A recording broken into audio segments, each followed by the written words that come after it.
Hello दोस्तों, स्वागत है आप सभी को। दोस्तों आज की वीडियो में हम लोग पढ़ेंगे सीटेट पेपर वन का सीडीपी। ठीक है, क्या पढ़ेंगे? सीटेट पेपर वन का सीडीपी प्रश्न पढ़ेंगे। और यह प्रश्न पूछा गया है आपका 5 जनवरी 2022 को।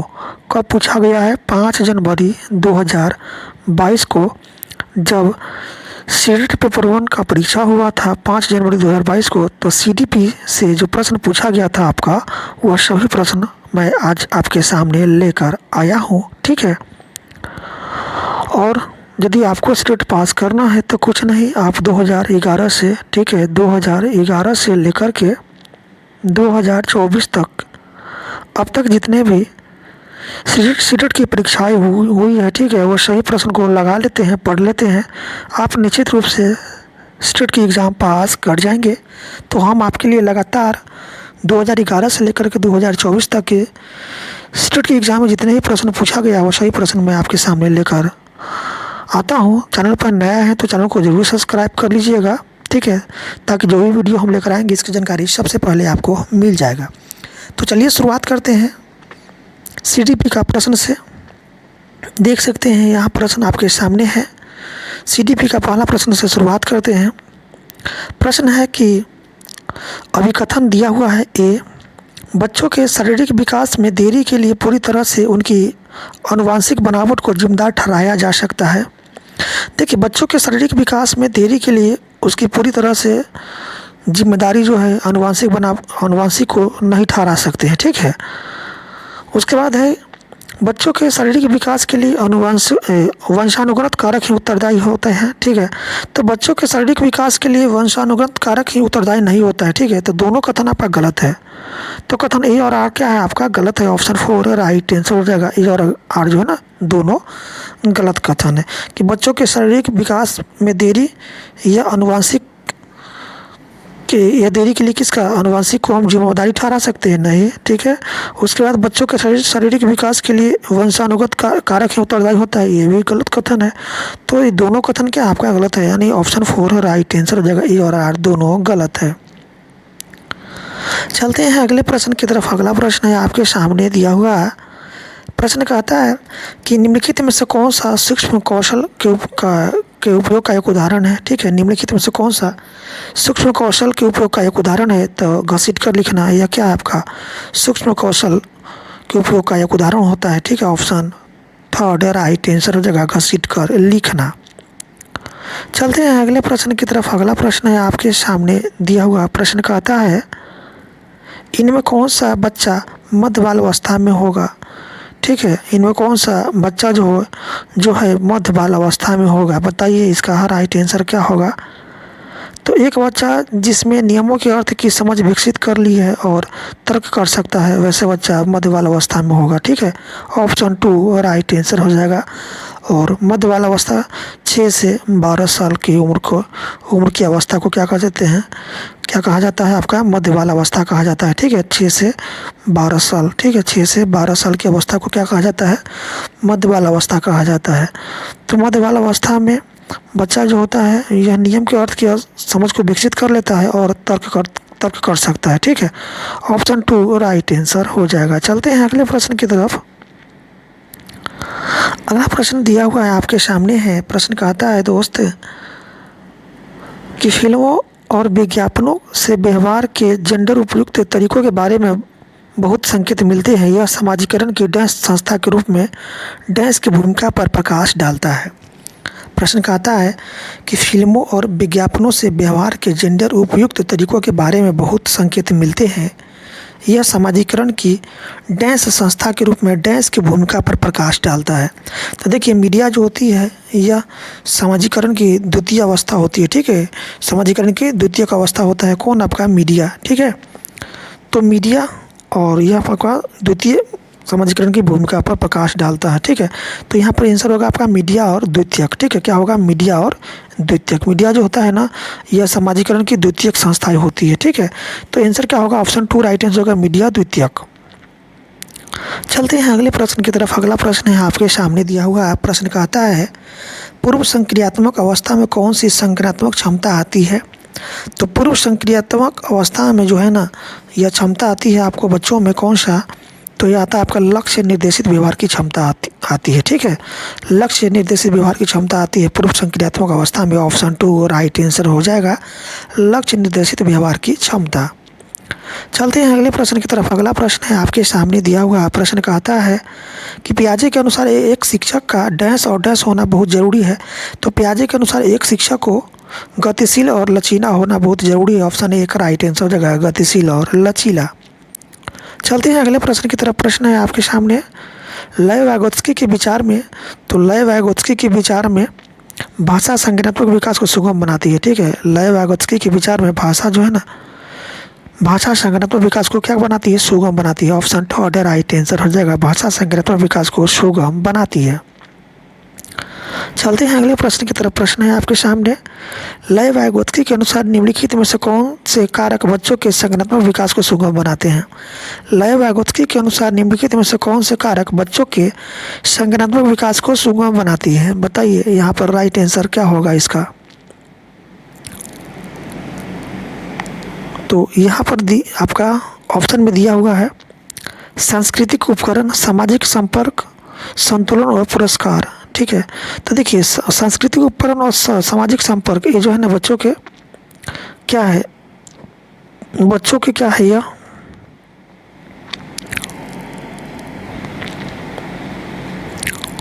क्वेश्चन कर रहा था आपका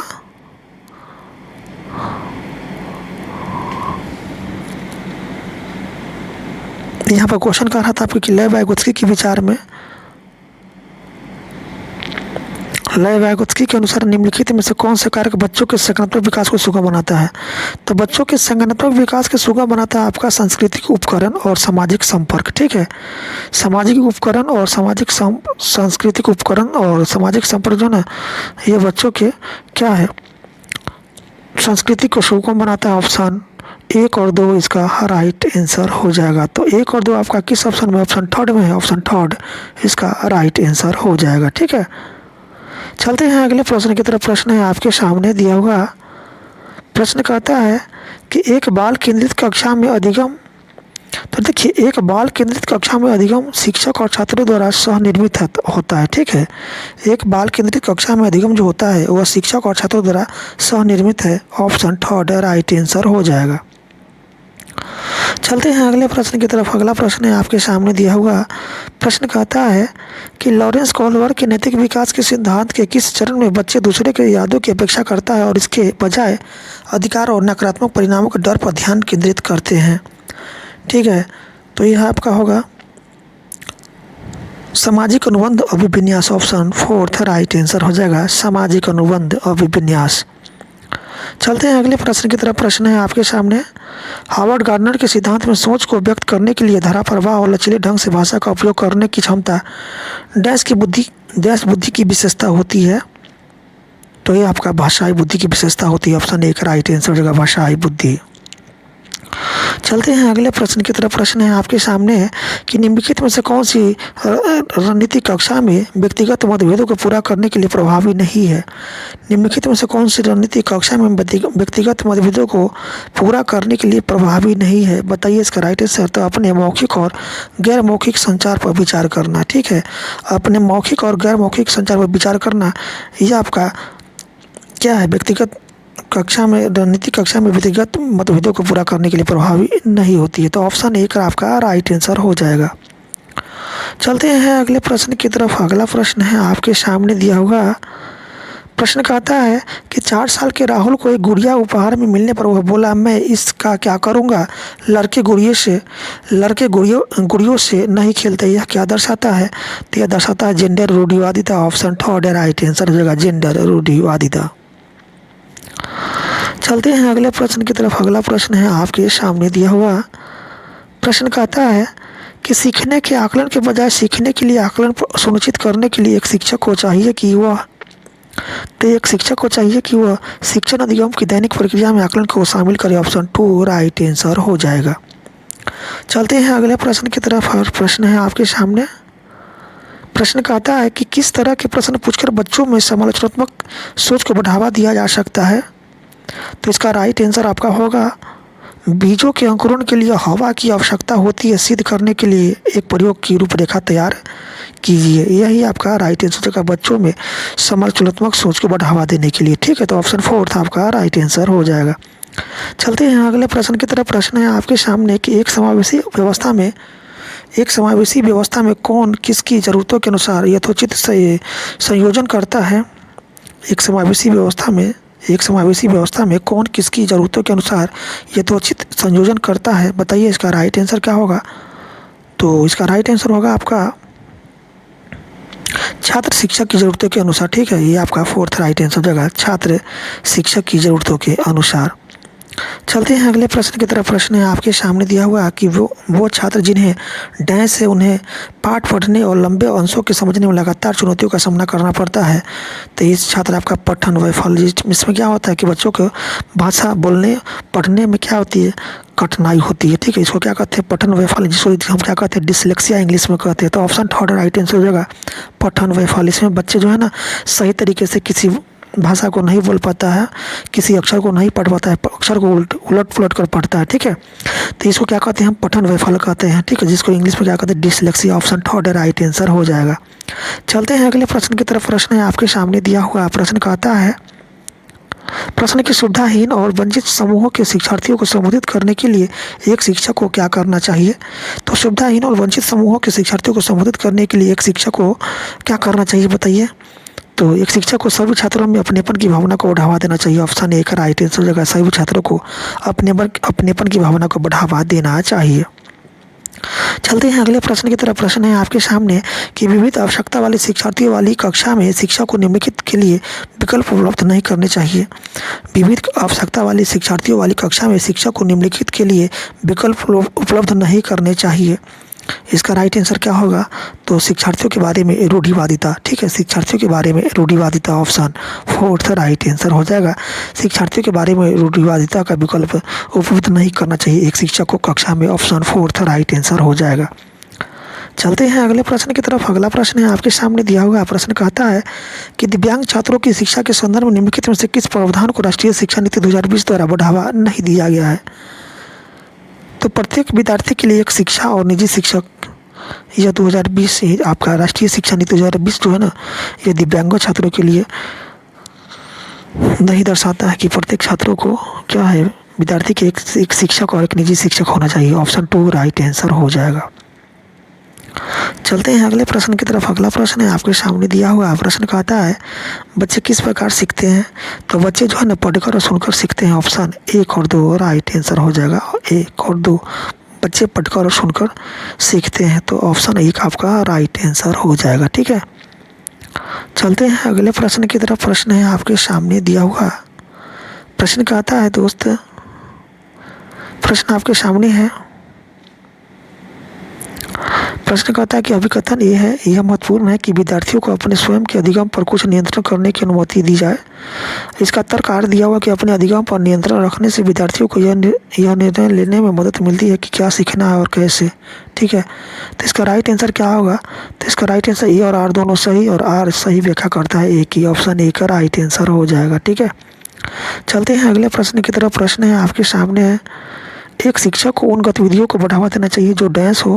तो एक शिक्षक को उन गतिविधियों का बढ़ावा देना चाहिए जो सांस्कृतिक रूप से क्या हो, उपयुक्त हो। ऑप्शन 2 राइट आंसर हो जाएगा, सांस्कृतिक रूप से उपयुक्त हो। ठीक है, चलते हैं अगले प्रश्न की तरफ। प्रश्न है आपके सामने, चलते हैं अगले प्रश्न की तरफ। प्रश्न है आपके सामने कि एक शिक्षक जो ऐसी गतिविधियों की रूपरेखा तैयार करनी चाहिए जो डांस को बढ़ावा दे। तो यह जो आपका राइट आंसर होगा, अपसारी सोच को बढ़ावा दे। ऑप्शन 3 राइट आंसर होगा, अपसारी सोच। चलते हैं अगले प्रश्न की तरफ। प्रश्न है आपके सामने दिया हुआ। प्रश्न कहता है कि समकालीन सिद्धांतकारों के अनुसार सीखना प्राथमिक रूप से एक डांस गतिविधि है। तो समकालीन सिद्धांतकारों के अनुसार सीखना जो होता है, यह आपका सामाजिक प्राथमिक रूप से क्या है, सामाजिक गतिविधि है। ऑप्शन 4 राइट आंसर होगा, सामाजिक गतिविधि। चलते हैं अगले प्रश्न की तरफ। अगला प्रश्न है आपके सामने दिया हुआ। प्रश्न कहता है, यहाँ पर अभिकथन ये है कि एक शिक्षक के छात्रों के बीच समस्या समाधान रणनीति के विकास की सुविधा प्रदान करनी चाहिए। इसका कारण आर दिया हुआ कि समस्या समाधान की रणनीतियाँ अधिगम में सुधार करती है और समालोचनात्मक चिंतन को बढ़ाती है। ठीक है, तो यहाँ पर कौन सा कथन सही है? सही कथन को चयन कीजिए आप। ठीक है, सही कथन को चयन करना है। तो इसका राइट आंसर होगा कि ए और आर दोनों सही और आर सही व्याख्या करता है ए की। ठीक है, ऑप्शन आपका ए का राइट आंसर हो जाएगा। चलते हैं अगले प्रश्न की तरफ। प्रश्न है आपके सामने दिया हुआ प्रश्न कहता है छात्रों के बीच भ्रांतियों को डैश महत्वपूर्ण है। तो छात्रों के बीच भ्रांतियों को जो है ना, ये आपका पहचानना आपका महत्वपूर्ण होती है। ऑप्शन 2 राइट आंसर जगह पहचानना। चलते हैं अगले प्रश्न की तरफ। प्रश्न है आपके सामने दिया हुआ प्रश्न कहता है कि छात्रों में भय का भाव। तो छात्रों में भय का भाव जो है ना, अधिगम के लिए हानिकारक होती है। ऑप्शन 2 राइट आंसर जगह अधिगम के लिए हानिकारक होती है। चलते हैं अगले प्रश्न की तरफ। प्रश्न है आपके सामने निम्नलिखित में से कौन सा विकल्प छात्रों को महारत हासिल करने हेतु सीखने के लिए प्रेरित करेगा? तो योग्यता की चाह। ऑप्शन 1 राइट आंसर का योग्यता की चाह। चलते हैं अगले प्रश्न की तरफ। प्रश्न है आपके सामने दिया हुआ और ये लास्ट प्रश्न है आपका CDP का। प्रश्न कहता है कि अर्थपूर्ण अधिगम को सुसाध्य करने के लिए एक शिक्षिका को क्या करना चाहिए? तो अर्थपूर्ण अधिगम को सुसाध्य करने के लिए एक शिक्षिका को जो है संप्रत्ययों की समझ को महत्व देना चाहिए। ऑप्शन 4 था राइट आंसर देगा, संप्रत्ययों की समझ को महत्व देना चाहिए। तो दोस्तों इस तरह से आपका वर्ष 2022 में जो CDP का प्रश्न पूछा गया था 5 जनवरी 2022 को जो CDP का प्रश्न पूछा गया था सीटेट पेपर 1 में, वो सही प्रश्न समाप्त हुआ। ठीक है, वीडियो अच्छी लगे तो वीडियो को अधिक से अधिक अपने दोस्तों में शेयर कीजिएगा। चैनल पर नया है तो चैनल को जरूर सब्सक्राइब कर लीजिएगा ताकि जो भी वीडियो हम लेकर आएंगे इसकी जानकारी सबसे पहले आपको मिल जाएगी। ठीक है, तो दोस्तों वीडियो देखने के लिए आपका बहुत बहुत धन्यवाद।